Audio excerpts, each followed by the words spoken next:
Agora, sobre o jogo, Mauro Betting, Palmeiras 3-0. E claro, né, a gente dizia isso já há algum tempo, alguns com mais ênfase, uns até com muito mais, de forma mais antecipada ainda, né? Diziam que o Palmeiras já era campeão. Agora, dá pra dizer com mais, digamos, certeza, falta só acertar quando é que vai ser isso, e tá muito próximo. No momento, são 11 pontos em relação ao vice-líder, que é o Inter com um jogo a menos, mas a vantagem é grande e o Palmeiras continua com sua incrível regularidade, consegue vencer os jogos que são chaves, principalmente em casa.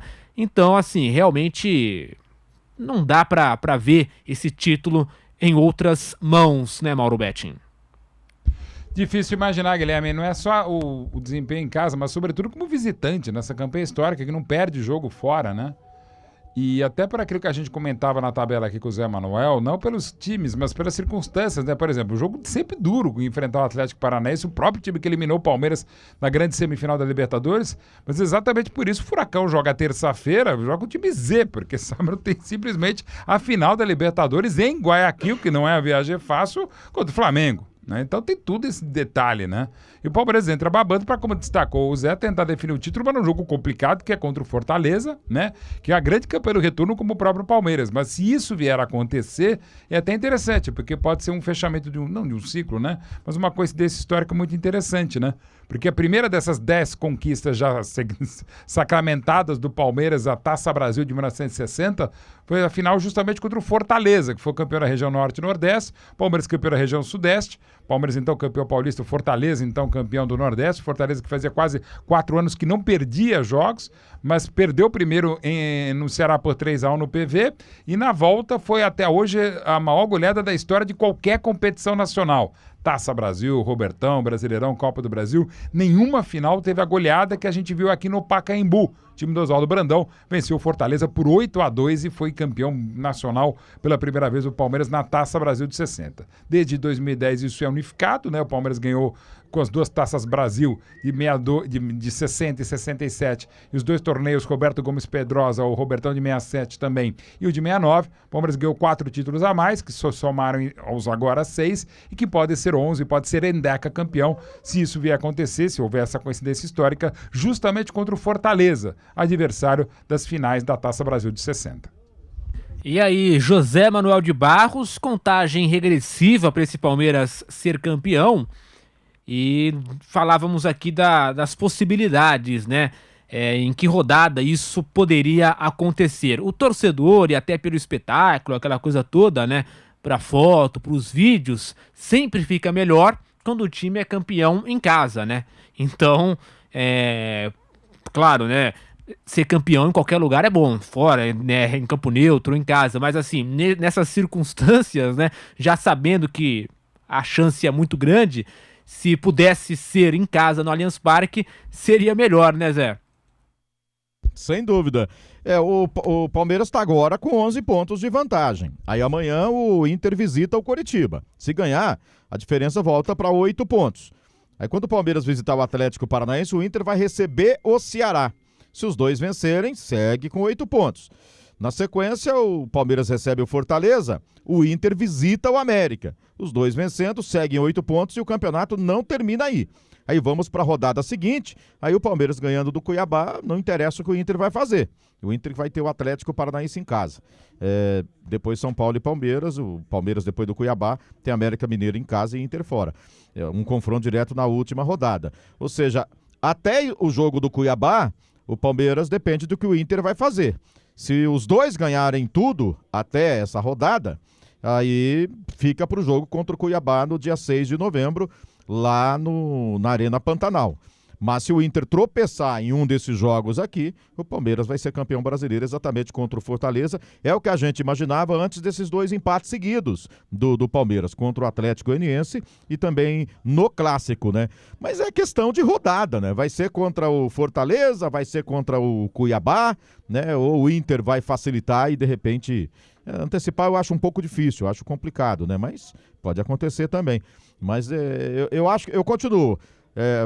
Fortaleza ou no máximo contra o Cuiabá, mas estou acreditando que possa terminar contra o Fortaleza por uma grande festa diante do torcedor. E vai ser um jogo à tarde, né? No dia 2, que é feriado, e às 4 horas da tarde esse jogo entre Palmeiras e Fortaleza, né?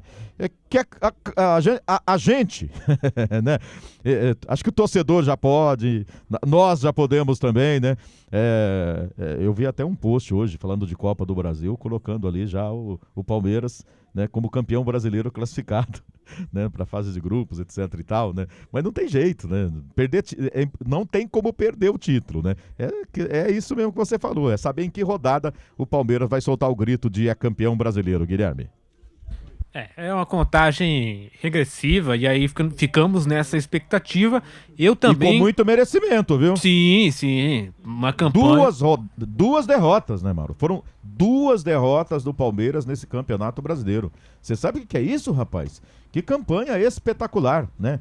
Invencibilidade, gols marcados, gols sofridos. Ele tá bem em tudo, arrebenta em tudo. E até, claro, são 2 derrotas, onde campo neutro, em casa ou fora, mas eu acho mais impressionante realmente as duas derrotas, né, pro Ceará, justamente na primeira rodada, do time do Dorival Júnior, que um jogo que o Ceará merecia mais do que os 3-2. O Ceará merecia ganhar mais, e no outro jogo exatamente contra o próximo adversário, Atlético Paranaense, quando os 2 times estavam com equipes alternativas, tanto o Palmeiras quanto o time do Filipão. E é isso que é impressionante, o time não perde fora de casa, né? Que campanha espetacular do Palmeiras, né? É irreparável, praticamente, né?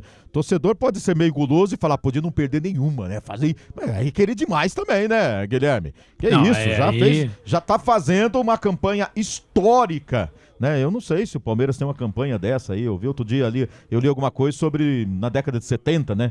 Teve uma campanha, mas com menos jogos, temos de aproveitar. Perdeu pouco. Sim, 73. Derrotas no ano, né? Acho que foram. Sim, 72, no total. 5. O Palmeiras perdeu só na segunda academia, a gênese da segunda academia, ganhou outros 5 títulos, inclusive o Paulista Invicto de 72, perdeu poucos jogos, apenas 3 no Campeonato Brasileiro de 72. O Palmeiras só foi perder no meio do ano num amistoso na África, né? E já havia ganhado o torneio do Laudo Natel, o torneio na Argentina de Mar del Plata, ganhou o Paulista, ganhou o Brasileiro, Taça dos Invictos, enfim. E foi uma campanha impressionante. E no ano seguinte, do Bi-Brasileiro, na época de 73, 72, 73, em 40 jogos, o Palmeiras tomou apenas 13 gols. Até hoje, é o melhor desempenho defensivo da história do Brasileirão, seja ele iniciado em 71 ou como é oficialmente desde a Taça Brasil de 59. Como é feliz o torcedor do Palmeiras, né, Guilherme? Tem a primeira academia, a segunda academia. Aí você imagina o quê? Nunca que o torcedor vai viver um período. Aí vem o Palmeiras da era da Parmalat, né? Que tinha times maravilhosos, né? O time do Luxemburgo jogava muito, etc. Mas foram 16 anos de fila, viu, Zé? Lembra? Não, 16 anos pareceu 16 séculos de fila, mas sim. Sim, mas viveu... E mesmo assim o maior campeão nacional. Mas viveu de novo uma era muito vencedora, né? Porque o futebol acima de tudo, né? É um esporte que o torcedor quer soltar o grito de campeão. E agora tá vivendo um período muito ganhador, bicampeão de Libertadores, campeão brasileiro, de Copa do Brasil, enfim, né? Com a presença aí do Abel Ferreira, né? A história reservou para um português trabalhar aqui no Brasil e conquistar tanto dirigindo a Sociedade Esportiva Palmeiras. É um período muito feliz para o torcedor palmeirense, Guilherme. Sem dúvidas. Por exemplo, são até aqui 71 pontos em 33 jogos, 20 vitórias, 11 empates, só 2 derrotas, como o Zé e o Mauro falaram, 56 gols marcados, 21 sofridos, o que dá ali um saldo de 35 gols e 71% de aproveitamento. Ou seja, é uma comparação, por exemplo, o segundo colocado tem 62% de aproveitamento, o terceiro, que é o Flamengo, 58%, o Corinthians tem 59%, o Fluminense 56%. Então é uma diferença absurda em campo, claramente, e também nesses números. Um outro dado aqui, por exemplo, nessa comparação de gols, enfim, de rodadas, né, de jogos e tal, o Inter tem ali 16 vitórias, 12 empates, 4 derrotas. O Flamengo tem 9 derrotas, né? O Flamengo, que seria, né, em tese, esse adversário para brigar com o Palmeiras, tem 9 derrotas contra 2, né, do Palmeiras. O Corinthians tem 7, o Fluminense tem 10. O Atlético Mineiro, que também era um time que no início do campeonato todo mundo dizia que poderia brigar com o Palmeiras, aparece só na 7ª colocação.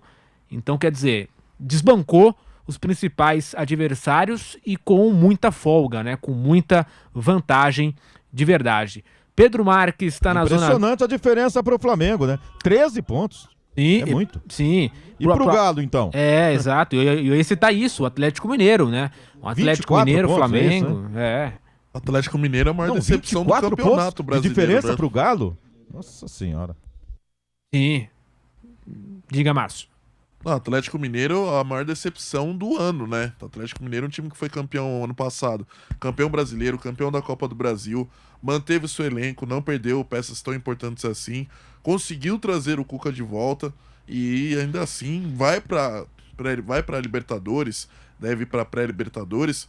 Porque por causa dessa exceção de vagas, né? A quantidade de vagas que se cede no Campeonato Brasileiro, porque o Atlético Paranaense e o Flamengo devem permanecer entre os 7 primeiros, então deve abrir o G8. Então o Atlético Mineiro vai por causa dessa exceção de vagas que está tendo no campeonato.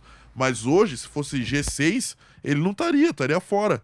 Então a campanha do Atlético Mineiro nesse ano é uma campanha realmente tenebrosa. Ô Márcio, a gente tá falando que o Galo vai se recuperar, que ele vai para Libertadores, e aí é uma cacetada atrás da outra, é um tropeço atrás do outro. O jogo contra o Galo nessa rodada é contra o Fortaleza. Fortaleza ganhando, ele iguala a campanha do Atlético Mineiro, rapaz. Aí superando, né, o Fortaleza iguala o número de pontos, né? Uma vitória a mais passa o Atlético Mineiro. Aí vem o São Paulo, que se ganhar vai para 47, não ultrapassa por causa do número de vitórias, mas iguala o Atlético Mineiro. E aí, o Botafogo tá por ali também, se ganhar, encosta também. Atlético Mineiro, meu amigo, que abre o olho, ele tá correndo risco. A realidade de vagas para Libertadores é G7 agora. Eu acho que vai ser G8, né? O Atlético Paranaense corre um risco ali de deixar essas primeiras posições, mas eu acho que se cair no máximo para o 8º lugar, né? Entre os primeiros, o G7 mais ele, significaria o G8 a mesma coisa, se ele for campeão da Copa Libertadores da América, senão não importa. Mas assim, em relação ao Atlético Mineiro, eu acho que ele tem que prestar muita atenção no serviço ali. Abra o olho porque ele está sendo ameaçado, sim senhor. Até o final do campeonato estaremos aí, né, aguardando, né, o resultado dessas posições em relação a Libertadores da América.